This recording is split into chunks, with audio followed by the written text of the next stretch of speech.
dalee nag jàmm ci seen jotaayu taxawu jàngat ci seen télévision Sunugal 24 ñoo ngi am mbégte dikkaat ak yéen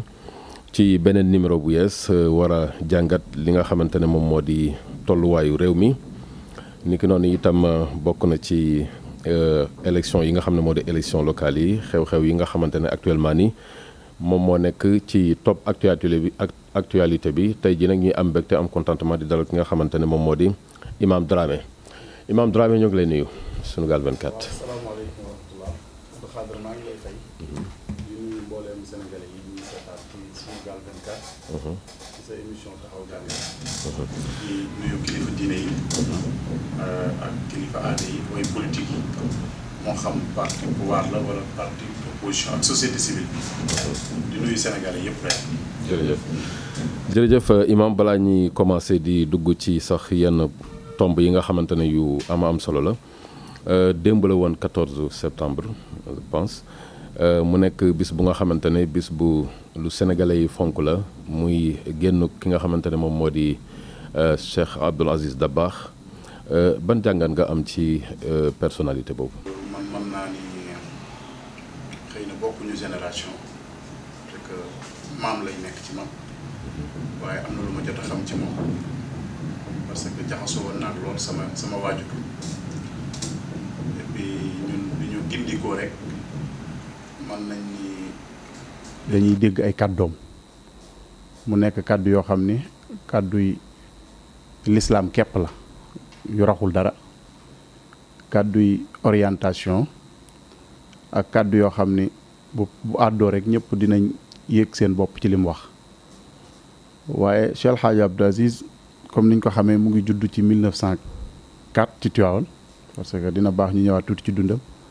ci keppaaru Cheikh Seydi Hadji Malick ku xam Seydi Hadji Malick xam ni mu taxawee ci tarixa Cheikh na Ahmad Tidiane waaye ni mu taxawee ci lislaam jaaree ko ci tarixa Cheikh bi moom Cheikh Alhaaji Abdou Aziz mu ngi toog xalifa ñetteelu xalifa Seydi Hadji Malick ci 1957 gannaaw bi Serigne Babacar Sy làqoo ak Alaaji Mansour waaye mën nañ ni 40 ans la def ci xilaafa gi waaye mën nañ dañ koy wax nag 40 ans zéro faute boo fàttalikoo koroog bi Abdou Diouf ñëwee ci dëj bi dafa def benn témoignage bu am solo ci moom mu ne Abdoul Aziz bii de di xalifa général de Tidiane tubaab day wax ni nul n'est parfait ku mat sëkk amul waaye l'homme est parfait loolu Abdou Diouf defoon na ko mu nekk témoignage bu rëy ci moom waaye Cheikh El Hadj Abdou Aziz digganteem ak réew mi confrérie yi ku xam ni mu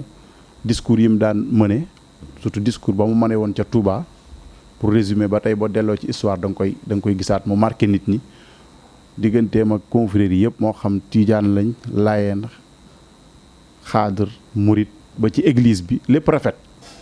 waaye Cheikh El Hadj Abdou Aziz digganteem ak way politique yi ku ne xam na ni mu leen daan delloo si waatee di leen fàttali kenn ku ci ne fi nga war a toog waaye El Hadj Abdou Aziz daal boo ko doon wax ci gàttal mooy citoyen modèle la man du ma wax sax sëriñ la mais citoyen modèle la parce que lépp lu citoyenneté di jàngale moom jàngale na ko soog a faatu waaw moo tax kon mënuñu ko bañ a rendre hommage yaakaar naa ni jullit ñëpp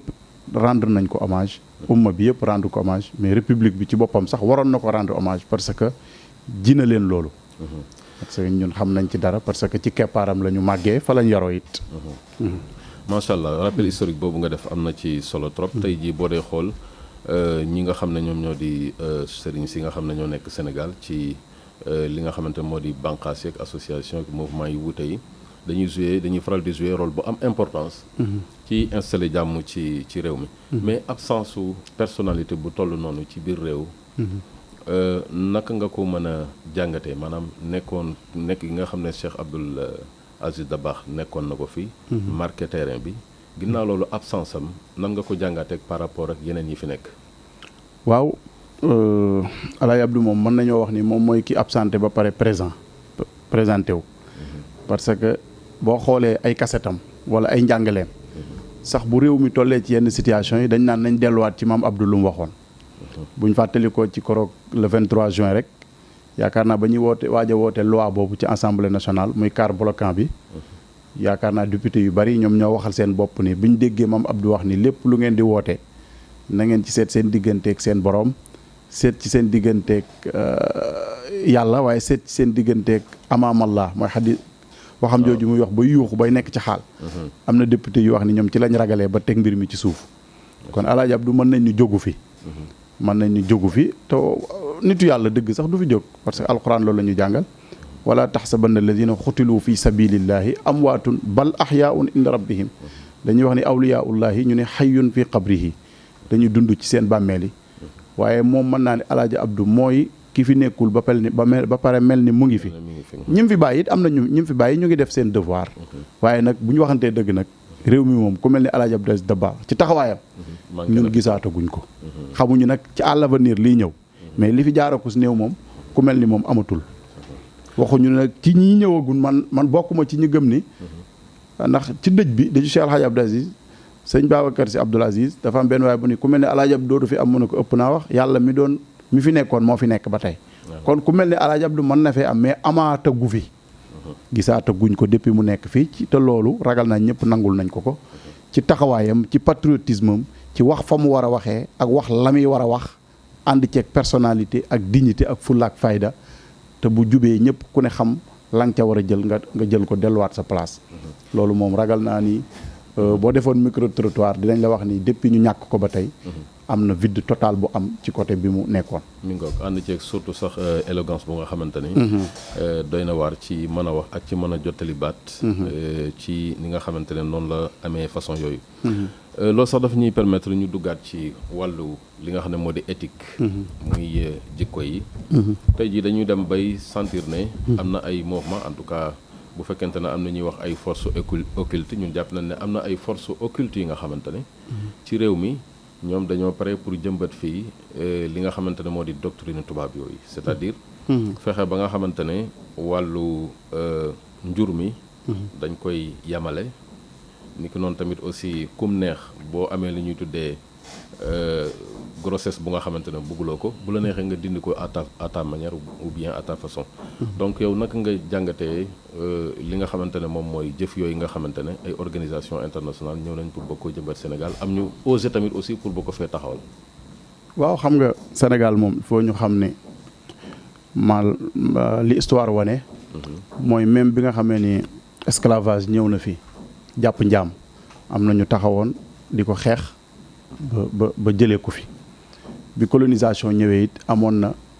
benn minorité bu jugoon taxaw di ko xeex ba jëlee ko fi bi néocolonisation ñëwee it nga xam ne libéré wuñu réew mi ba tey tubaab yi ba léegi joxuñu ñu indépendance parce que indépendance mooy da ngay moom sa bopp wëy ak sa xel dem ak say xalaat ñun Sénégal ñëpp nangu nañ ni moomuñu suñu bopp wëyuñoo ak suñuy xel demuñoo ak suñuy xalaat parce que làkk jàmbur la ñuy wax constitution jàmbur lañ ñu ko pile koleel ñu ko indil ñu ko fii ñu koy doxal bala ñuy àddu dafa am ñu ñuy déglu kon ñun moomuñu suñu bopp loolu moom jàpp naa ni jarul jàng pour xam ko waaye loolu li tax man awma ci benn problème mooy damaa gëm ni réew mi peuple bu mature lañ am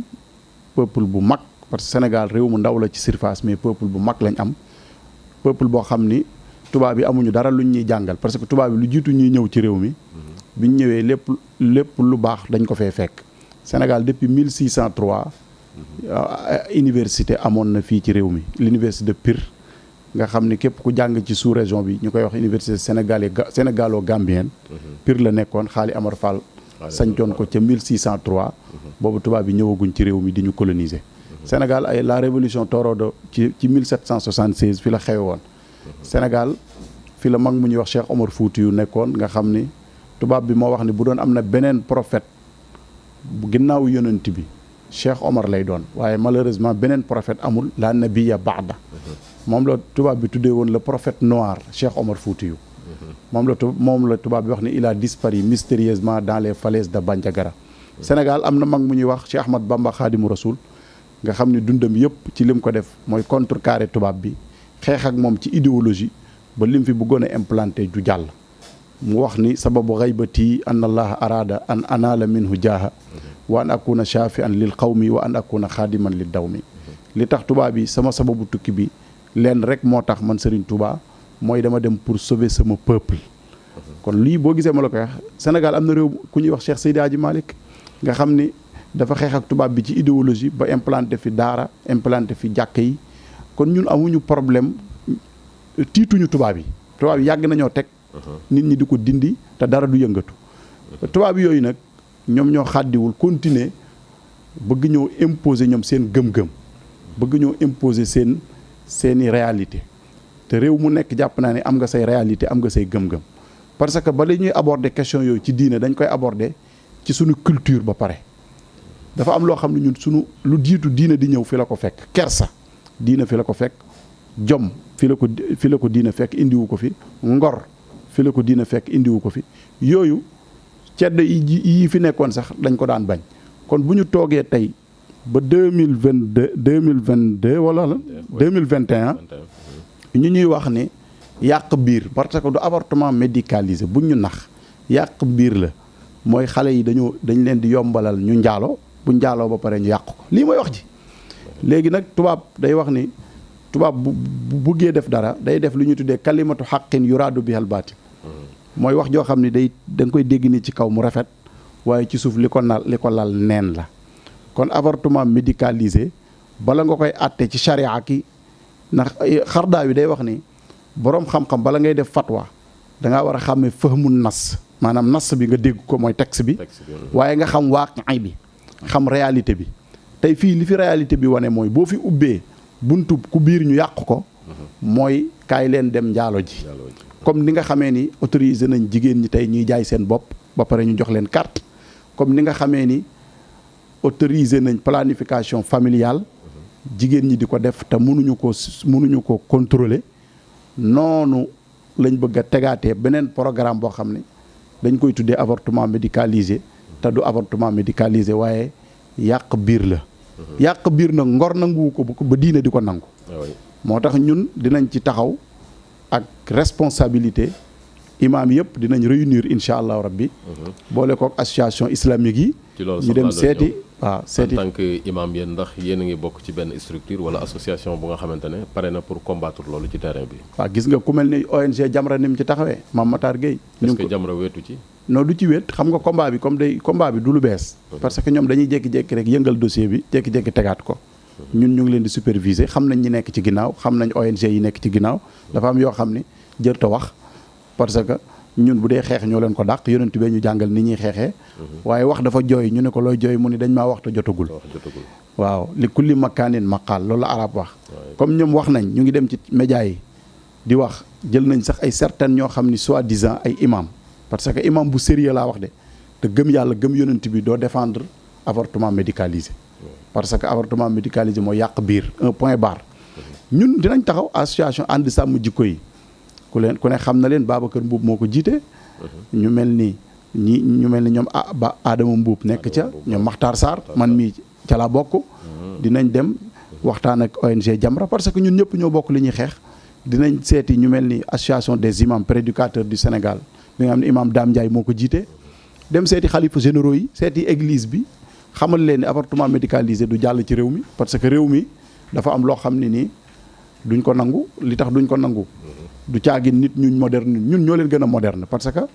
bu dee moderne mooy sol lu rafet di xeeñ lu neex ñun ñoo leen ko gën a def ñun duñ sol lu tilim duñ sol loo xam ne ku ñu gis xeeb ñu waaye li nga xam ne mënuñu ko nangu mooy lépp loo xam ne diine nangu ko ngor nangu ko suñuy aada nangu ko dinañ taxaw xeex ko nag luñ ci am jël parce que bu ñu naxante ONG yi moomuñu réew mi dafa am ay réalité réew mi way ngëm ñoo fi nekk église bi moo fi nekk ak diiney islam bi ñu nekk ci réew mi presque 95% musulmans kon réew mu mel noonu bu fekkee ne ay ONG ñoo nekk sa ginnaaw di la financer war ngaa am courage taxaw leen ni lii duñ ko nangu te it ñoom xam nañ ne duñ ko nangu dañuy yëngal nii rek pour yëngal mais xam nañ ne dossier yooyu du jàll fii ci Sénégal incha allah rabbi incha allah mbokk yi ñuy seetaan yi da ngi ànd ak seen télévision Sunugal 24 ci seen jotaayu taxaw jàngat tey ñi ngi dalal ki nga xamante ne moom moo di Imam Dramé Imam Dramé ci biir loolu sax daf ñuy permettre ba léegi ci wàllu éthique la ñuy gën a dugg wàllu éthique boobu daf ñuy permettre ñu dugg ci wàllu xew-xew bi nga xamante ne moom la ñuy laam-laamee ci guddi yi ñu toll te moom mooy trafic passeport diplomatique ni waxuma passeport sax service wala passeport simple ni mais passeport diplomatique ci ay nit ñu nga xamante ne dañ leen a yebal ci pencim ndawi réew ma pour bu ñu demee man faa taxawal askan wi ñu tànn leen ci seen jikko ci seen compétence ci seen ngor ci seen diine mais dañu gis ne souvent yi nga xamante ne moom mooy gàcce yi ak dali yi ak dégg nga jëf yi nga xamante ne daal kenn mënu koo imaginer. nga xam ne ñoom bu ñu defee jëf ju ñaaw dafay répercuté wu ci li nga xamante ne moom moo di image du Sénégal. donc ci ñoom nga koy dégg. naka nga jàngatee xew-xew yi nga xamante ne nemmeeku nañ ko fan yi ci li nga xamante ne moom moo di Assemblée nationale bi. ay député yu jóg di jaay passeport diplomatique. depuis 2012 ba léegi. di ko jaaral nag ci façon bu nga xamante ne. muy loo nga xamante ne faux la usage de faux. di def ay certificat de mariage yu nga xamante ne faux la nga xamante ne daanaka liñ ci nemmeeku ci ay mariage mat na presque 15 mariage wala lu ko ëpp. waaw naka nga jàngatee xew-xew boobu. waaw xam nga société day toll foo xam ne. day dund crise yoo xam ne. buñ ci àggee mënta ñàkk ñu toog taxaw seetlu. waaye def jàngat bi ñuy def ci société sénégalaise d'une manière générale mooy dañoo nekk ci crise te crise yëpp crise de repère moo ci gën a bon. ñi nga xam ne ñoo war a wane yoon war a nekk ay exemplaire ci société bi bu ñu demee bay def naka sudul noonu. loolu li muy wane mooy société bi day dund crise de repère. parce que ku xam passeport diplomatique li muy représenté ci république maanaam duñ ko jox n'importe qui. waaye yow mi ñu ko jox it am na loo xam doo am fitu def ko ci. parce que man am naa chance dund naa ci yeneeni réew yu dul Sénégal. gis nga tey jii Sénégal réew la moo xam ni àdduna bi dañ ko respecté ci diplomatie loo mën a wax nag. parce que bu dee ci monde islamique Sénégal organisé na OCI yi ñaari yoon. kon loolu li muy wane rek mooy wane ni le monde islamique fonk nañ Sénégal bu ñu fonkee Sénégal nag. li tax ñu fonk mooy ay institution yu dëgër mais ak république bu taxaw waaye ak personnalité ak fulla ak fayda gu sunu ay diplomate wane ci àdduna bi waaye tey bu ñu demee ba xàmmeetuñu kan mooy diplomate ak kan mooy député loolu damay wax ni mënuñoo bañ a def taxaw seetlu comme dossier bi nag mu ngi ci yoon li ñuy souhaité mooy yoon mu dem jusqu'au bout gëm ni Sénégalais yi d'accord ñu ci 2 poids 2 mesures. est-ce que yaakaar nga ni yoon dina dem ba jusqu'au bout ci dossier bi suñu delluwaatee def benn. waaw yi fi passé moom li histoire wane. mooy képp ku mus a ànd ak Macky Sall wala nga jege ko. même bu fekkee ni wax nañ ba teg la ci yoon it dinañ wax ba génne la fa ku mel ni Bougazelli. kaawum fi la ñu fekk. ci affaire kii lañ ko jàppoon nu mu tuddati. faux billet ñu jàpp ko flagrant délit. waaye gis nga dañ ko mujj may liberté provisoire. mu toog këram te man mii buñ ma ci jàppoon ci kaso génn di bokk ci li nga xam ne moo di élection yi di bokk ci élection yi di attaqué nit ñi sax bu yemoon moom jàpp naa ni man de suñ ma jàppoon ci loolu man sama moral mayetuma may toog ci plateau yi di défendre kenn waaye loolu yëpp liñ ci bëgg a wax rek mooy ñu rafet tamit njort ci justice gëm ni comme nee nañ dinañ ko topp te président wax na ci summi nañ seen mbalaan nañ ci dem jusqu'au bout parce que nag sénégalais yi soxla nañoo xam ba xam seeni député dañuy trafiqué wala trafiqué wuñu. nan nga gisee dem bi ndax yaakaaru ni dañ koy def ngir gën a jox li nga xam ne moom moo di justice bi gëddaam. wala dañ koo def pour séntu ci beneen fait politique. waaw xam nga fait politique daal. waaw mënu ci ñàkk xam nga nguur gi fi nekk moom bu ñu waxantee dëgg amul dara lu ñuy def te politique du ci rax. parce que nag loolu moom mooy dëgg ñun loolu lañ gis te loolu lañ mën a seede tamit parce que gis nañ fi ay dossiers yu bari yoo xam ne nii. waroon nañ koo mën a topp ba mu jeex waaye dañ koy yëkkati teg ko ci suuf bari na tey ñu ñuy topp ci régime bi ñoo xam ne maanaam bu ñu leen toppoon dañoo war a dem kaso ñu ci bari ñu ngi leen topp ci ay dossiers yoo xam ne bu fekkoon ni justice bàyyi nañ ko libéré ko mu def li mu war a def ñooñu duñ génn kaso waaye li ñu gën a seetlu mooy ñi nekk ci opposition bi ñoom heure bu ñu leen di topp ñoom dañuy dem kaso gis nañ fi kaawu Khalifa Sall gis nañ fi kaawu Karim Wade gis nañ fi kaawu waa Y'en a marre yi kaaw Y'en a marre barki Y'en a marre lu ñu leen toppee. Khalifa Sall dem na kaso. ba génn Karim Wade dem na kaso. Ousmane Sonko bu peuple bi taxawul woon day dem kaso loolu mooy dëkk. kaaw Y'en a marre gii li ñu leen di toppee tey ci ay faux lan ay faux pas lan jaay visa. jaay visa ba tey jii ñu ngi naan dañuy dem kaso wala duñ dem kaso. trafiqué visa. yaa ngi dégg. kon maanaam boo bokkee ci opposition bi moom li nga xam ne mooy réalité wala nga nekk activiste. pare pour bañ a d'accord ci 3e candidature Macky Sall. wala nga koy critiquer bàyyil xel ni sa benn tànk mu ngi ci kaso man mii di wax yow gëm naa ni sama benn tànk mu ngi ci kaso. waaw parce que réew mi moo tëddee noonu waaye nag kaso warul tere ñun ñu wax suñ xalaat. man gëm naa ni un bon jour di nga dégg ñu ni Imam Dramé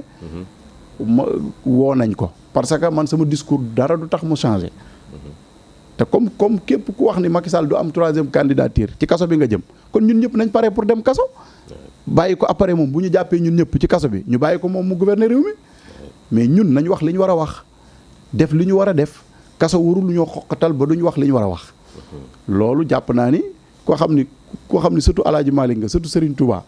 ñu coloniser la jàpp la jaam kaso warulaa tere nga wax sa xalaat. loolu dama koy wax ak responsabilité parce que réew mi justice du lu ñuy foyee. justice dafa war a équilibre ñëpp yem ci. alquran day wax ne yaa ayyuhal lazina amanu kunu qawwamina bil qisti shuhadaa lillah walaw ala anfusikum. ô les croyants observez strictement la justice. soyez des témoins véridiques comme Allah l'ordonne. Fils contre vous-même, contre vos pères et vos mères et proches parents, qu'il s'agisse d'un riche ou d'un besogneux, Allah a priorité sur eux et il est plus connaisseur de leur intérêt que vous. Justice warta a dox ci kumba am ndey ak kumba amul ndey néewuñu nag ku def naka sudul noonu it yoon du la topp man gëwma loolu. nit moom boo defee naka sudul noonu foo mën a bokk moo xam opposition nga nekk wala pouvoir dañ laa war a teg yoon ñun loolu lañ wax. waa Y'en a marre seen dossier mu ngi ci yoon nañ ci doxal sérieux traité leen normal comme ni ñuy traité sénégalais yëpp bu fekkee dañoo def ñu xam bu fekkee defuñu ñu xam mais responsabilité député moo gën a fort responsabilité ab simple citoyen kon député yooyu jàpp naa ni ñoom seen place kaso la war a nekk loolu mooy dëkk parce que dañ leen a wóolu jox leen sunu essence jox leen sunu xaalis di leen fay ñu représenté ñu ci assemblée nationale defal leen ay privilèges ñu nekk ci ay trafic li jaadu mooy dañ leen a war a yóbbu kaso bañ xam ni réew mi du opposition rek moo fiy dem kaso parce que ñun ñi di wax ñëpp gëm nañ ni dinañ ñu xëy taqal ñu xaw ma nag nu muy nit ñi taqalee waaye man gëm naa ni combat bi ku ci nekk li gën a tuuti ci yow mooy dem kaso te bu ñëwee tamit nga assumer ko parce que kaso bi ay jinne nekkuñu fa ay malaayika nekkuñu fa ay nit rek ñoo fa nekk. ci loolu daf ñuy permettre sax ñu gën a dem ci li nga xam ne moo di wàllu politique parce que xam nga ne jamono yi ñu toll tëj nañ lii di fichier électoral bi depuis le 8 bële passé dañuy dem nag ci li nga xamante ne moom moo di élection locale yi naka nga jàngatee coalition yi nga xamante ne yu bokkul la ba pare tamit aussi divergence bi fii coow li fii ak yu mel noonu naka nga jàngatee li nga xamante ne mooy ñàkk ànd ak opposition bi ci waxtu yi nga xamante ne ñoo ngi dëgmal si élection locale. waaw xam nga histoire moom li mu wane fii Sénégal mooy opposition mosuñoo ànd def benn bloc demandoo ci benn coalition. yaakaar naa bu weesoo 2000 ci jamono Ablaye Wade moo la fay amoon ci lañ dem jëli Ablaye Wade ñoom Landing ak Ablaye Bathily ak Dansokho yàlla na ko yàlla yërëm ci lañ fexe jiital Ablaye Wade waaye lii fi passé ginnaaw bi dañ daan dem ci opposition kenn ku ci ne ber saw yoon te politique ñi mën a ànd rek ñooy ànd ñi nga xam ne ñoo bokk ay gis-gis ñoo mën a ànd ñi bokk ay idéologie ñoo mën a ànd waaye tey lu waay mën a wax opposition bi bloc bi ñu def nii lu mel ni coalition yeewi askan wi nga xam ni Ousmane Sonko ak Khalifa Sall ñoo fa nekk ak PUR ak yeneen leaders yi opposition boobu jàpp naa ne bu ñu ko maintenir mën naa nekk opposition bii sonal président Macky Sall parce que bu ñu naxante musu fee am opposition bi par expérience li ñu jot a jàng mooy dañ daan dem élection ñu diviser wu Macky Sall jaar ci loolu gañe leen te tey bu ñu waxantee dëgg Sénégal ñëpp xam nañ kan moo fi ñan ñoo fiy opposé ak ñi nga xam ne dañoo nekk ci suuf di mas di négocier yaa ngi dégg xam nga PDS duñ opposition loolu mooy dëgg. PDS duñ opposition. PDS musta opposé Macky Sall. nee nañ gagné nañ ay maire yu bëri. waaw mais gagné maire yi taxul nga opposé wu PDS. élection yi passé 2017 2017 PDS bu doon opposition la dina jël position ànd ak candidat. PDS mënuñu fee nekk candidat nekk parti boo xam ne dañoo ñàkk pouvoir. am 35% ci électoralu Sénégal. ñu jëm ci ay élections yu amee enjeu noonu. PDS ni moom du soutenir kenn. ñu dem ba au dernière minute ñu ni dañuy def protocole de Conakry. loolu amul benn nit boo xam ne teeyul sa xel. te PDS bu ñu waxante dëgg dara desatu fa. PDS ña fa amoon doole dem nañ seen yoon. PDS Karim Wade dafa des ak ay quelques boy déglu ma leeral la parce que ñu réew mi lépp fi la ñu fekk Omar Sarr anamu. ma nga ca mu ngi ci pouvoir bi. te dañ ko fi doon topp ci kër yi bu ñu fàtte loolu tey mu ngi toog conseil des ministres. ana Souleymane Ndéné premier ministre dem na. ana Ablaye Baldé dem na. moom it. ana kan mën nañ cee lim Farba Senghor. Farba Senghor waaw. ana Pape Samba Mboup. ñooñu ñooy PDS bu ñu naxante.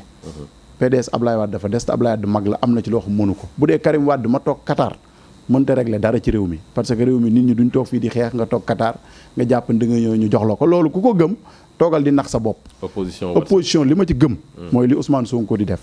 taxaw ci dëkk bi taxaw. nga xeex lu la ci dal nga assumer ko. Ablaye Wade dafa xeex ba jël réew mi Macky Sall mi loo ko mën a waxal dafa xeex ba jël réew mi. réew mi ku yaakaar ne ay négociation ci lañ la koy jox xamoo Sénégalais yi. kon man PDS jàppewuma leen opposition dama jàpp ni Macky Sall la ñuy liggéeyal. man loolu laa mos a gëm. gis naa nga wax ci li nga xamante ne moom moo di coalition Yewwi Askan Wi. kan nga jàpp ne moom mooy seen candidat. candidat pour. seen candidat pour bu nga xam ne moom la ñu yebal ci élection locale yi. waaw Yewwi Askan Wi ay leaders yu bari ñoo fa nekk boo seetloo ni coalition bi bindoo. dañuy wax Khalifa Sall ak Ousmane Sonko ak PUR. ak PDS génn. ay responsable yu bëri la. waaw mais ci côté investir kan nga yaakaar ne moo nañ ko mën a jàpp def ko investir ko comme mu jiite li nga xamante ne moom moo di local yi. waaw man de jàpp naa ne guddi yii nii. képp koo xam ne ab sénégalais nga. te xam réalité politique bi. Ousmane Sonko mooy leader bi nga xam ni tey bu jàkkaarloog Macky Sall ñëpp jàpp nañ ni mën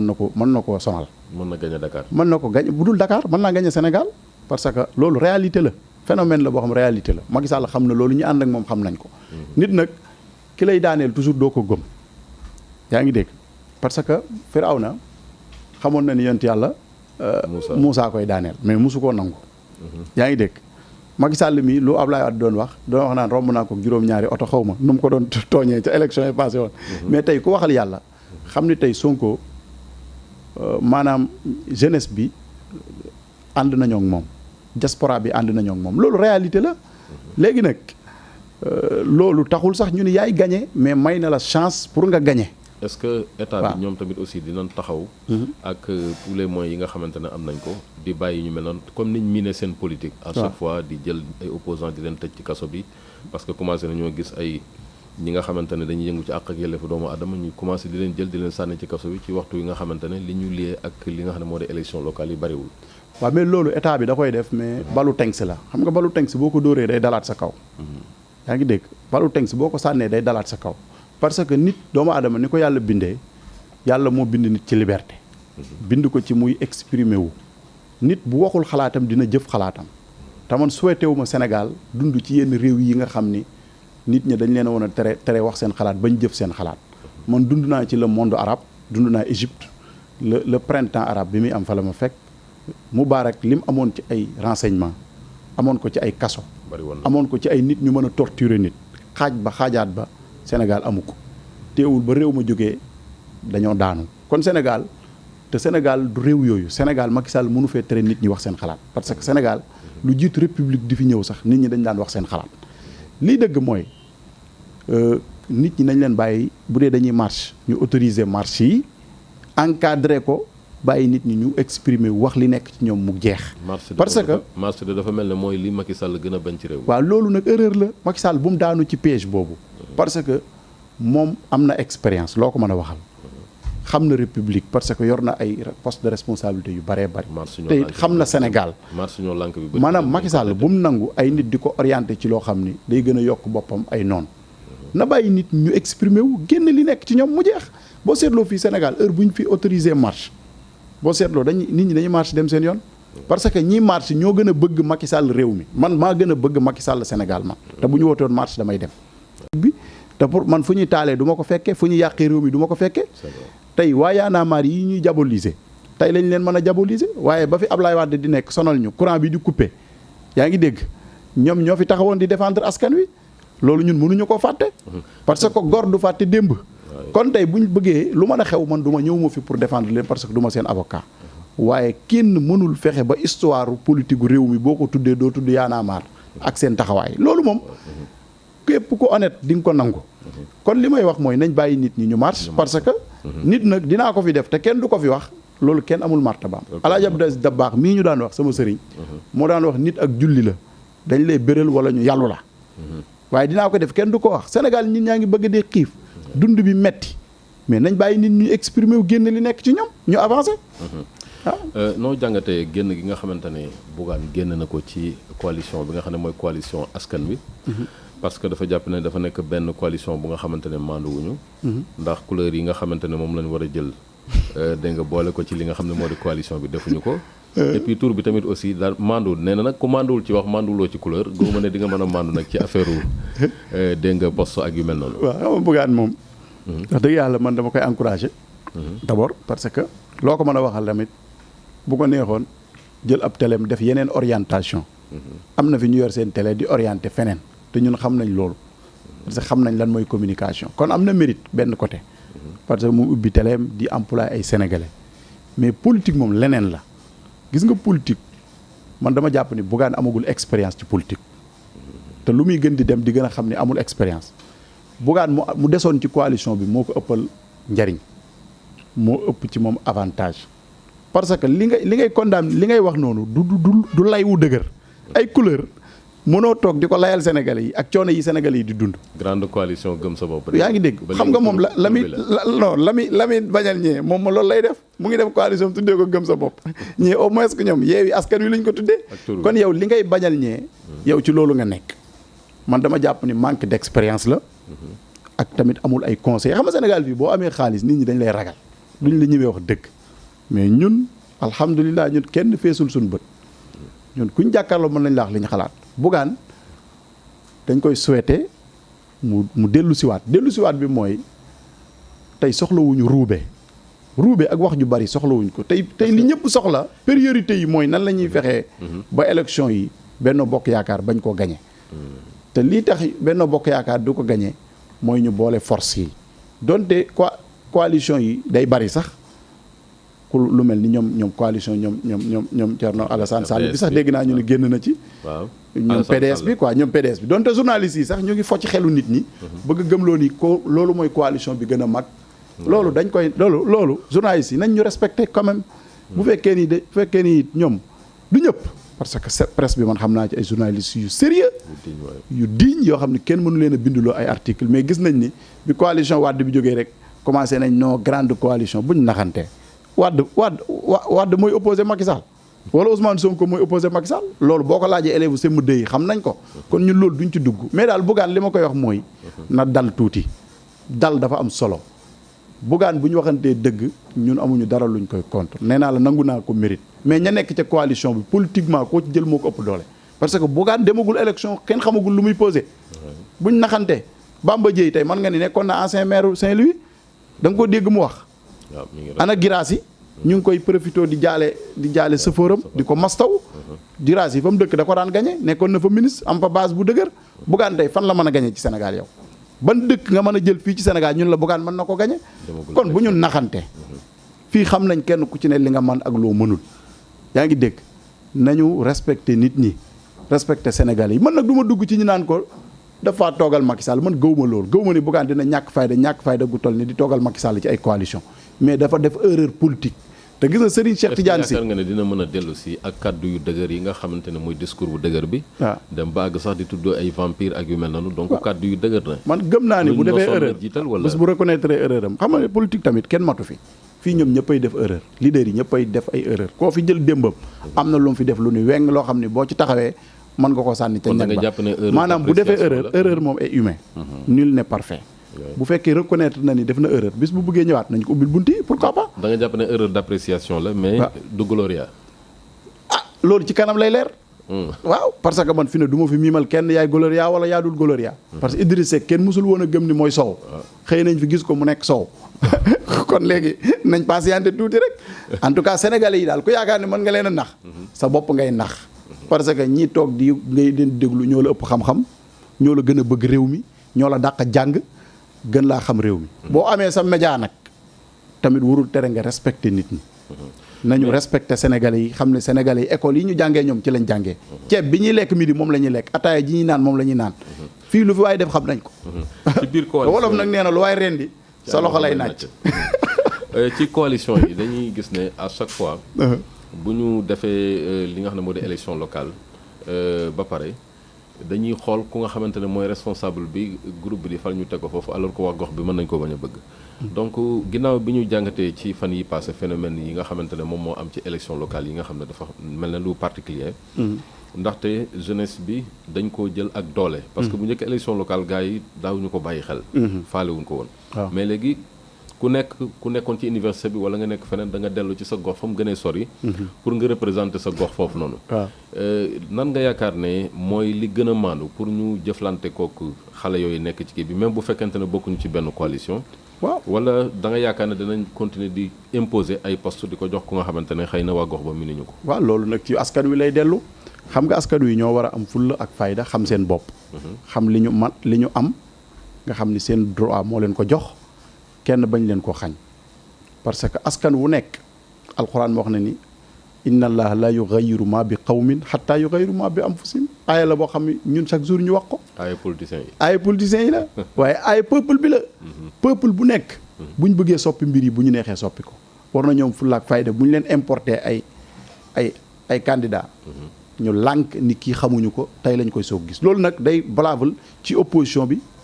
valable ci pouvoir bi. parce que ñun il faut ñu xam ne ñun nekkuñu fi pour di sànni xeer état rek de.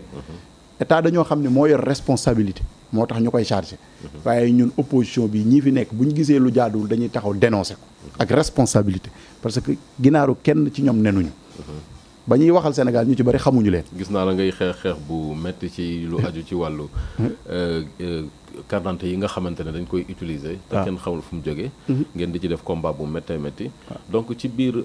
li nga xamante ne moom moo di élection yi. dañu gis ne souvent fi problème bi amee mooy ci mbañ gàcce gi. dañuy toog ba mu yàgg foofu am ay problème léegi yan combat ngeen bëgg a tenir foofu pour que nit ñi def élection yi ci façon bu correcte. waaw loolu liñ ci combat bi ci jiitu mooy état bi moo war a jël ay responsabilités am xam ne réew yi tàkk yëpp ci àdduna ay élection moo ko taal rawatina Afrique. commencé par ministre de l'intérieur man d'accord ma woon sax ñu dénk élection yi ministre de l'intérieur man. te bi ni may wax ak yow weesagul pour ñu changer ko. gëm naa ni mënoon nañu wut benn ministre chargé des élections. bu neutre ñu jëlee ko ci société civile bi. loolu war naa mën a nekk. parce que ministre de l'intérieur am na yeneen i priorité. loolu taxawaay la laaj. waaw loolu opposition bi ñoo ci war a taxaw. Macky Sall de moom heure bu mu teg danaan loolu xalaatuma ko. waaw Macky Sall moom réew mi nag xam nga Macky Sall dañ ko dénk réew waaye moomu ko. opposition bi am na lu ñu doon taxawee dañ koy imposer loolu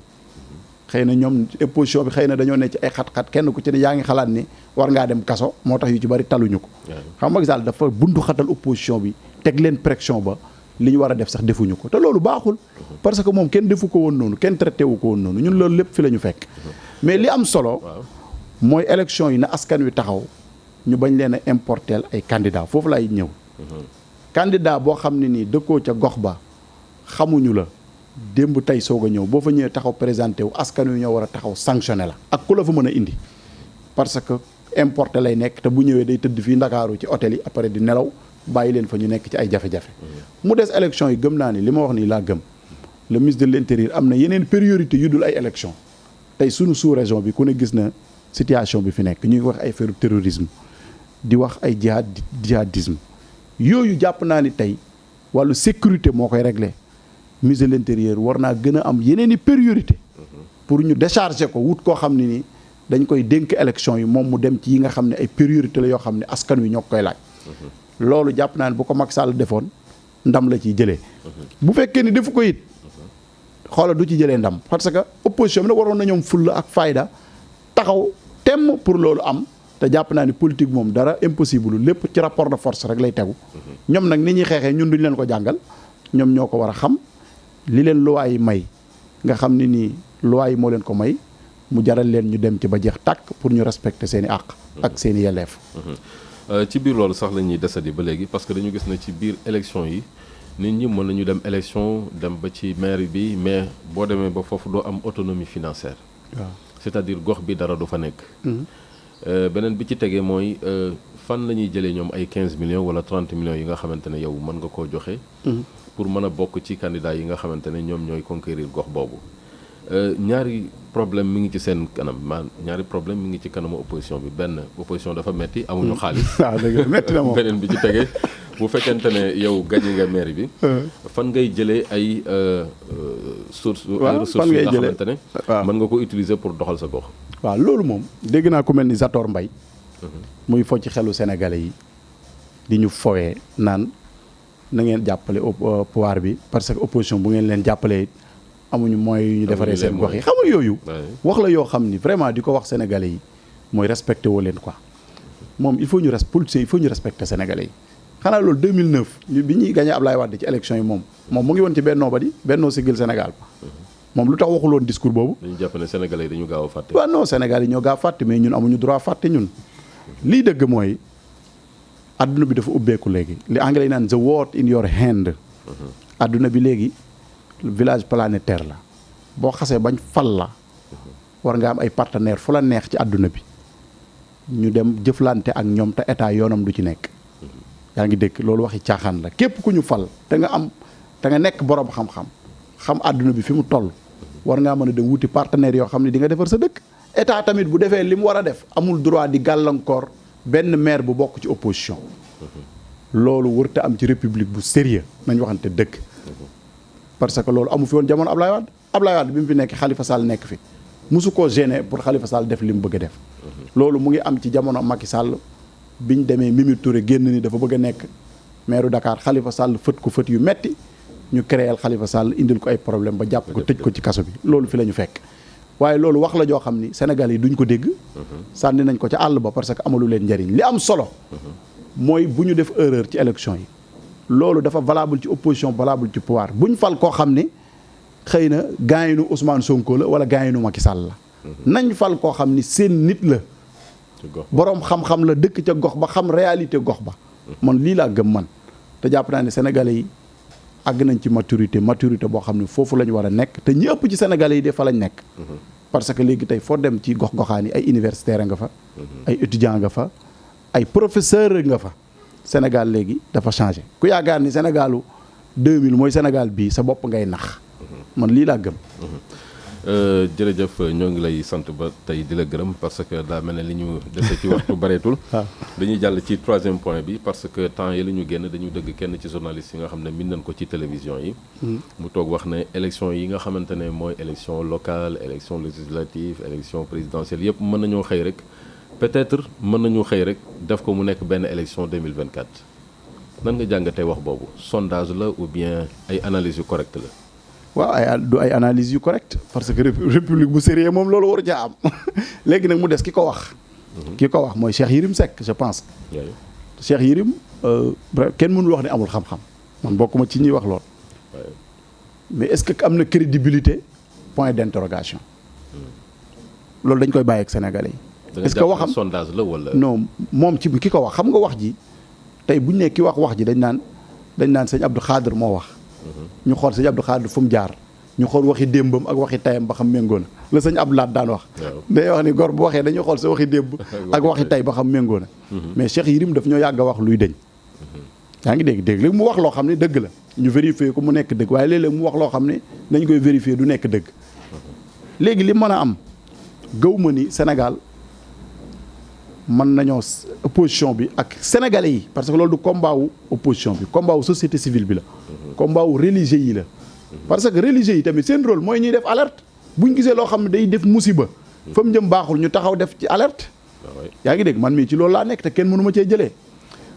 société civile bi seen rôle mooy ñu def alerte léegi dama gëm ni Sénégal fi mu toll nii loolu mënu fee am.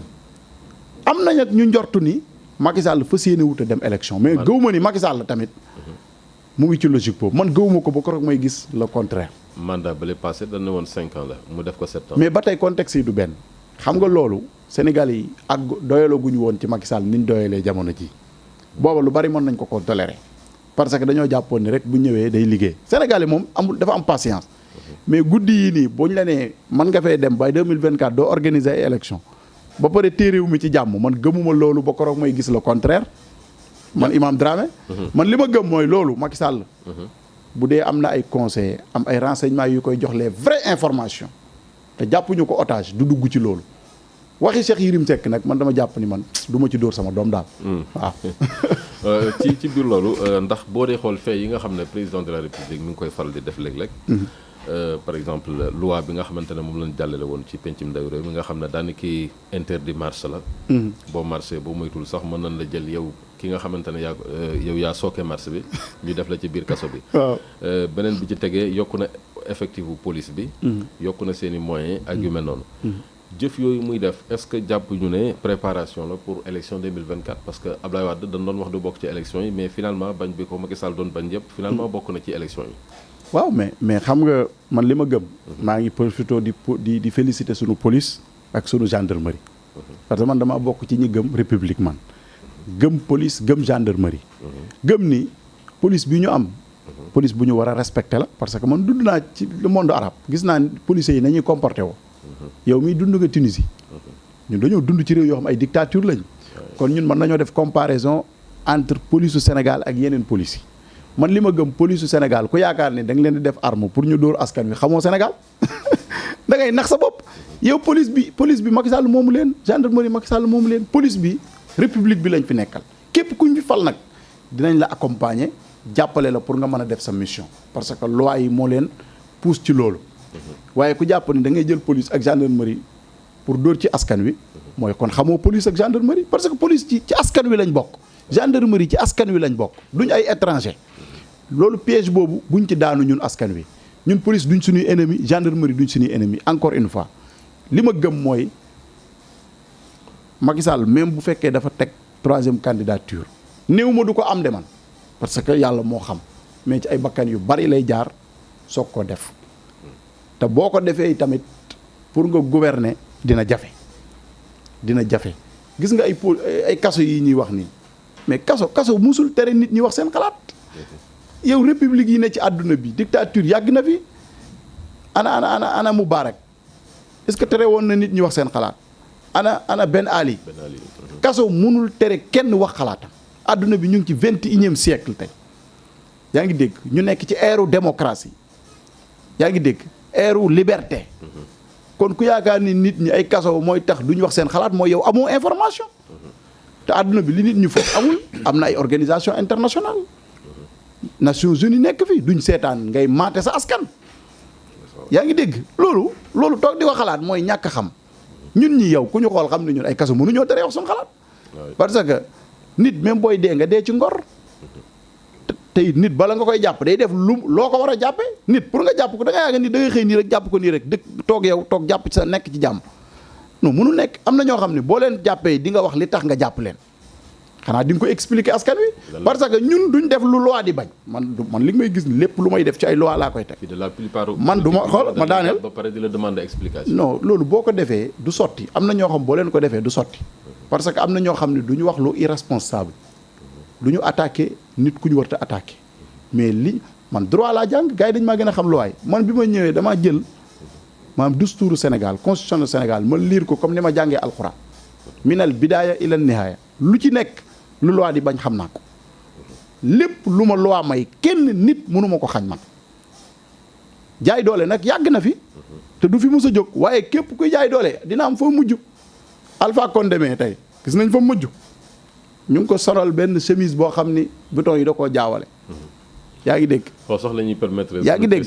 gis nga jaay doole amul njariñ li am solo mooy nañu respectante gëmuma tamit ñuy acharné wu ci nguur man gëmuma loolu man du ma acharné wu ci ay nit mais nañu bàyyi nit ñu exprimer wu wax seen xalaat parce que loolu moo jik réew mi leneen luñ fi def du nekk jàmmi réew mi man loolu laa gëm jërëjëf ci loolu la ñuy defee suñu question ba mujj coup d'état bi nga xamante ne moom moo xew foofu ci Guinée dañu gis ne ñi nga xam ne ñoo di peuple ba souhaité nañ ko trop kenn xamul fan lay mujj mais aussi dafa mel ne ñu bëri seen xol daf ci sedd ci ni nga xam ne noonu la amee da nga jàpp lan moo waral nit ñi kontaan ci coup d'état rawatina coup d'état bu nga xam ne militaire moom moo jël pouvoir bi toog ci kaw waaw xam nga coup d'état moom li war a am boo amee kenn waru cee kontaan jëmmi coup d'état ñëpp a koy dàq ñëpp a koy naqarlu parce que coup d'état moom baaxul arme réew kenn du ko yor ci arme adduna bi foofu la toll mais Alpha Condé moo njëkk a def coup d'état constitutionnel la def warul woon a am 3e candidature mu ñëw